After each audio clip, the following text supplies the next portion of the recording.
الأخلاء يومئذ بعضهم لبعض عدو إلا المتقين صدق الله العظيم. غوث اعظم بمنے بے سر و ساما مددے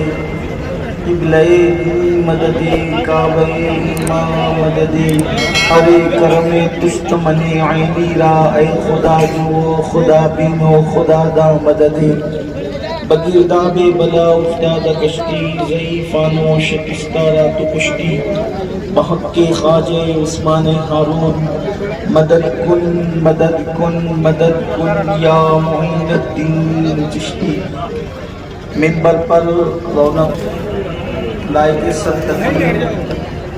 برادر ذی وقار نبیرہ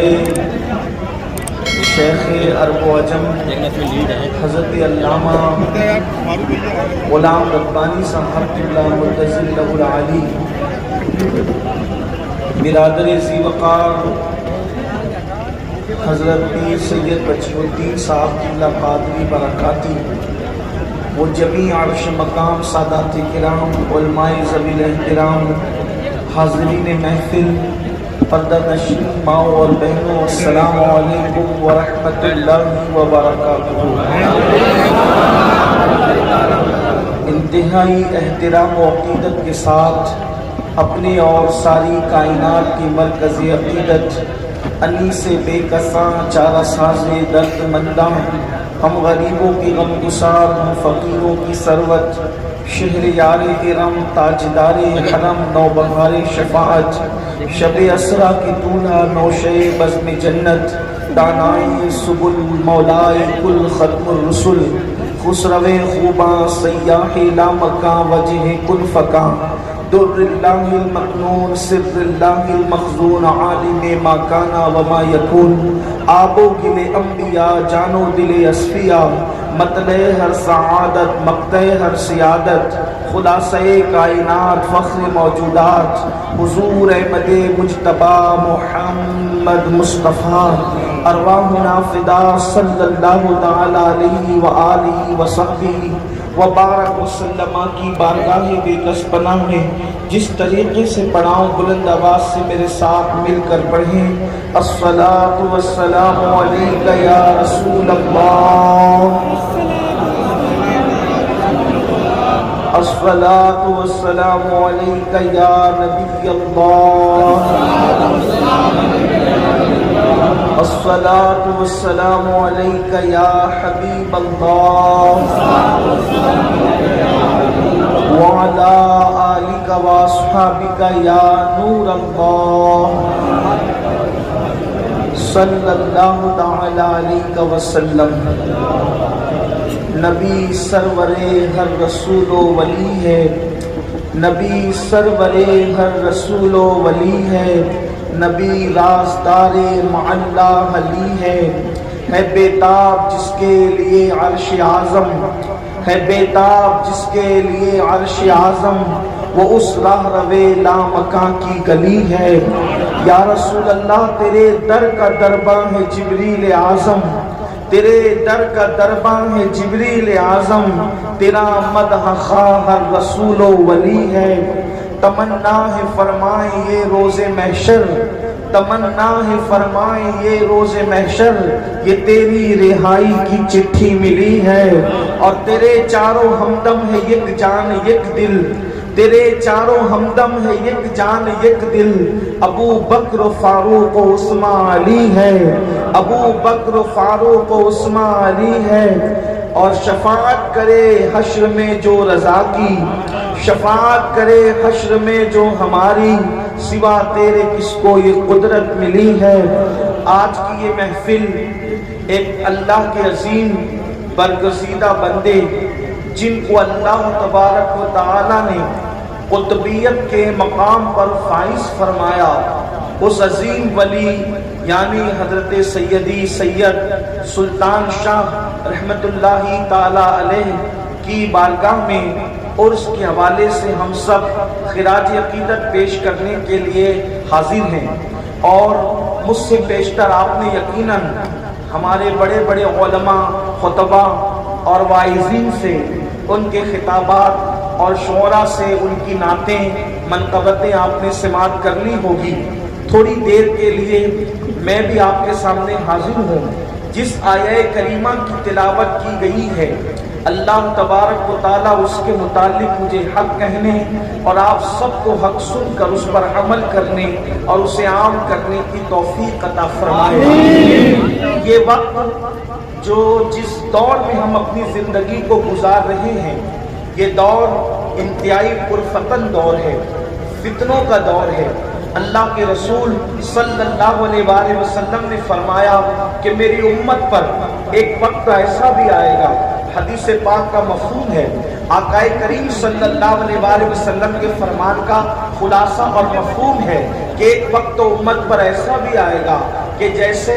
جب کالی گھٹائیں چھا جاتی ہیں اور بادل گھر آتے ہیں تو جیسے زور کی بارش پے در پہ ہوتی ہے، یعنی مسلسل برسات ہوتی ہے، اس طریقے سے کالی اور سیاہ رات میں جیسے بارش کے قطرے گرتے ہیں، ویسے میری امت پر فتنے برسیں گے، فتنوں کا ظہور ہوگا۔ ہر دن نیا فتنہ، ہر روز نیا فتنہ، ہر لمحہ نیا فتنہ، اور فتنوں کے دور میں ایمان بچانا اتنا مشکل ہوگا کہ ہتھیلی پر انگارہ رکھنا آسان ہوگا مگر ایمان بچانا مشکل ہوگا۔ ایمان اس قدر خطرے میں ہوگا کہ لوگ اس حالت میں صبح کریں گے کہ وہ مومن ہوں گے اور شام ہوتے ہوتے وہ کافر ہو جائیں گے۔ اس حال میں لوگ شام کریں گے کہ وہ مومن ہوں گے اور صبح ہوتے ہوتے وہ کافر ہو جائیں گے۔ یعنی کہ فتنوں کے ظہور نے، فتنوں کی رساکشی نے انسان کو تباہی کے دہانے پر پہنچایا ہوگا،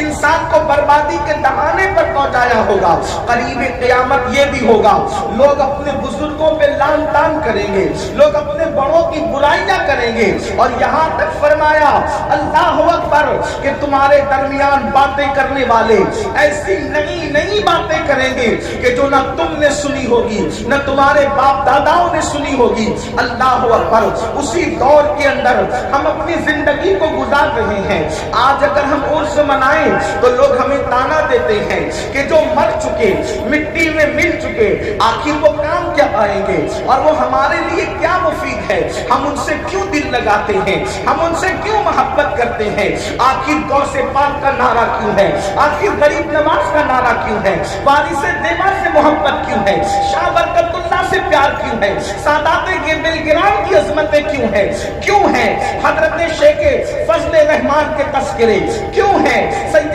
سلطان شاہ رحمت اللہ علیہ کا عرس، اس طریقے کی باتیں لوگ کریں گے۔ اللہ اکبر کر رہے ہیں۔ ایسے میں ہمارا ایک نوجوان جو بہت پڑھا لکھا نہیں ہے وہ پریشان ہوتا ہے کہ آخر ولی کیوں کیسے کام آ سکتے ہیں، قیامت کے دن تو کوئی کام نہیں آئے گا، پھر ولی کیسے کام آ سکتے ہیں، جو خود قبر میں چلا گیا وہ ہماری مدد کیسے کر سکتا ہے، وہ ہماری امداد کیسے کر سکتا ہے۔ یاد رکھیں اگر میں کسی کتاب سے واقعہ بیان کروں تو لوگ کہیں گے یہ کہانی اور قصہ ہے، اگر حدیث بھی پڑھ دیں تو ہم اس قدر پرفتن دور میں ہیں کہ لوگ حدیث پر بھی اب انگلیاں اٹھا رہے ہیں، یہ حدیث تو ایسی ہے، یہ حدیث تو ویسی ہے۔ لیکن آج کے ہم اپنی گفتگو کا آغاز پہلے قرآن سے کرتے ہیں کہ ولی کیسے، ولی سے محبت کیوں ہے اور ولی کی محبت کا صلہ کیا ہے، ولی سے محبت کا انعام کیا ہے۔ اللہ اکبر۔ آئیے پہلے میں آپ کے سامنے ایک بات رکھوں،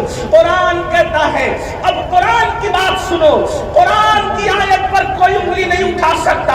اور جو انگلی اٹھائے گا وہ مومن نہیں ہو سکتا، اس لیے کہ قرآن کے حرف پڑھ جانا ہر مسلمان کے لیے ضروری ہے۔ اور ایک بات آپ کو بتاؤں، یہی تو قرآن کا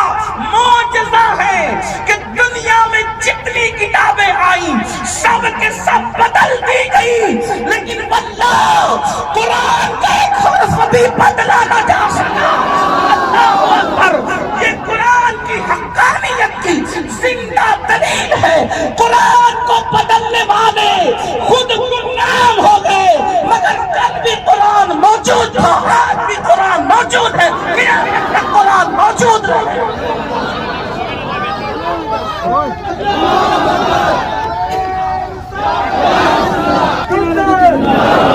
ہم اپنی گفتگو کا آغاز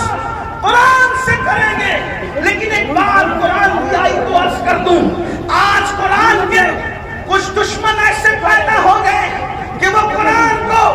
آگ لگانے کی کوشش کر رہے ہیں، ہمارے دلوں کو دکھانے کی کوشش کر رہے ہیں۔ سن لو، جب یزید میدان میں آیا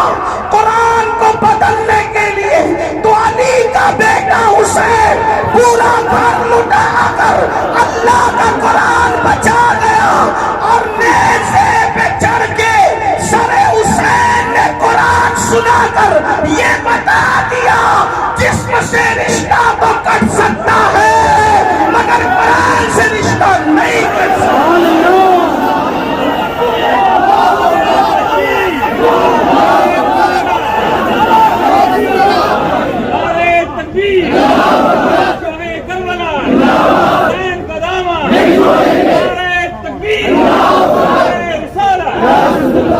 ابھی محرم شریف میں ذکر حسین ہوگا، آپ سنیں گے، لیکن ایک بات یاد رکھنا، قرآن جلانے والے یا قرآن پھاڑنے والوں کو پتا ہونا چاہیے کہ قرآن اس لیے اب محفوظ رہے گا کیونکہ اللہ نے اس کی حفاظت کی ذمہ داری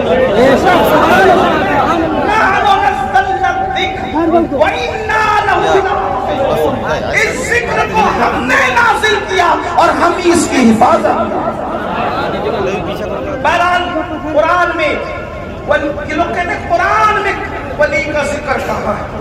پہلی بات تو یہ کہنا کہ قرآن میں اولیاء کا ذکر کہاں ہے یہ جہالت ہے، کیونکہ قرآن کہہ چکا وَلَا رَطْبٍ وَلَا يَابِسٍ إِلَّا فِي كِتَابٍ مُبِينٍ کہ ہم نے ہر رب و یابس کو قرآن میں بیان کر دیا۔ جب اللہ کہتا میں نے سب بیان کر دیا تو پھر یہ کہنا کہ دیکھیے توجہ کرنا کس قدر جہالت ہے لوگوں کی کہ اولیاء کا ذکر قرآن میں نہیں، اللہ کہے کہ ہم نے سب بیان کر دیا اور ملا کہہ رہا ہے کہ یہ قرآن میں نہیں وہ قرآن میں نہیں، تو اللہ کی مانے کہ ملا کی مانے، کیونکہ اللہ کہہ رہا ہے کہ میں نے سب بیان کر دیا۔ البتہ یہ ضرور ہے کہ اگر کسی کو نظر نہیں آتا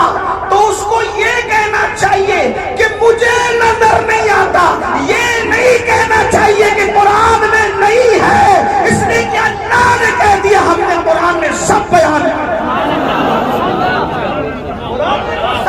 کر دیا، تو سب بیان کر دیا۔ تمہیں نظر نہیں آتا، یہ تمہاری نظر کی کوتاہی ہے، یہ تمہارے نظر کا قصور ہے، یہ تمہارے نظر کا جرم ہے، لیکن آئیے کسی کو میں کوسنے نہیں آیا، اپنی بات کروں کہ قرآن میں اولیاء